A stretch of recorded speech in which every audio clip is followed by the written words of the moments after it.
ছেলে আমার মস্ত মানুষ, মস্ত অফিসার। ঈদ মানে আনন্দ, ঈদ মানেই খুশি, এটাই আমাদের চিরচেনা বাস্তবতা। কিন্তু এই আনন্দ কি সবার জীবনে সমানভাবে ধরা দেয়?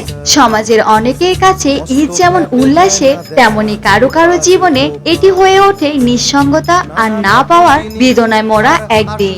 বগুড়ার শেরপুরে গাড়িদহ ইউনিয়নে জোয়ানপুর গ্রামে গড়ে ওঠা এখানে বসবাসরত প্রবীণদের জীবনে ঈদের দিনটি তেমনি এক বিষণ্ণ বাস্তবতার প্রতিচ্ছবি, যেখানে পরিবার, সন্তান আর আত্মীয় স্বজনের কোলাহল নেই, আছে শুধু স্মৃতির ভার আর অপেক্ষার প্রহর।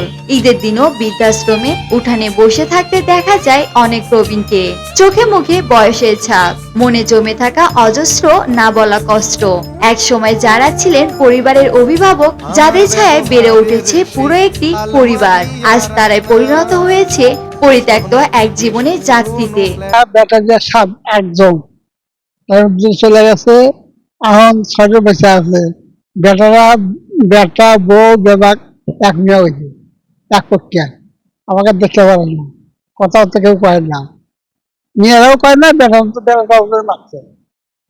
এই দুঃখে আবার হিরে পড়ে দেখে নেই তো, আর কেউ দেয় তারপরে এখানে ছিঁড়ে গেছে।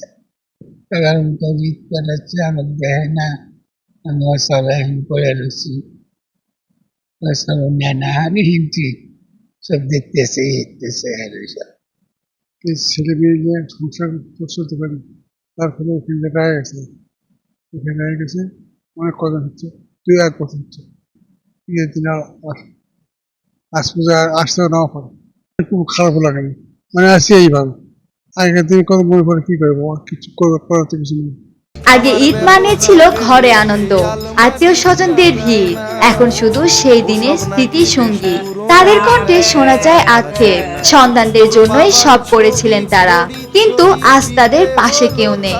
যে মা এক সময় সংসারের সব দায়িত্ব কাঁধে তুলে নিয়েছিলেন, সন্তানের সুখ স্বাচ্ছন্দ্যের জন্য নিজেকে বিলিয়ে দিয়েছিলেন, আজ তিনি বৃদ্ধাশ্রমের একটি ছোট কক্ষে কাটাচ্ছেন জীবনের শেষ সময়। 8 বছর হলো, 9 বছর হলো। এনারাই আমার ভাই বোন। ছেলেকে তখন না বছর 2 হচ্ছে, মনের দুঃখে চলে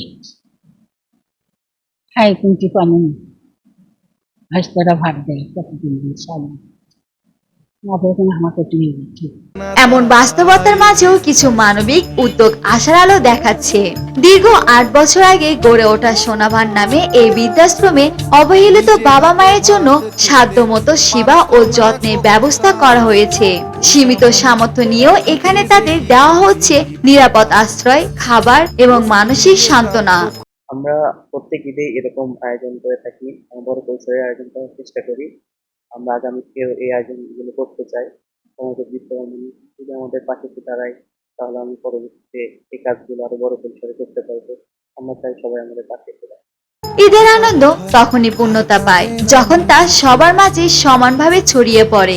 সমাজের এই অবহেলিত মানুষগুলোর মুখে হাসি ফোটাতে পারলেই সত্যিকারের ঈদের আনন্দ অনুভব করা সম্ভব, এমনটাই মনে করেন সচেতন মহল। রুমানা আমিন, চ্যানেল 10। একদম আমার ঠিকানা এখন বৃদ্ধাশ্রম।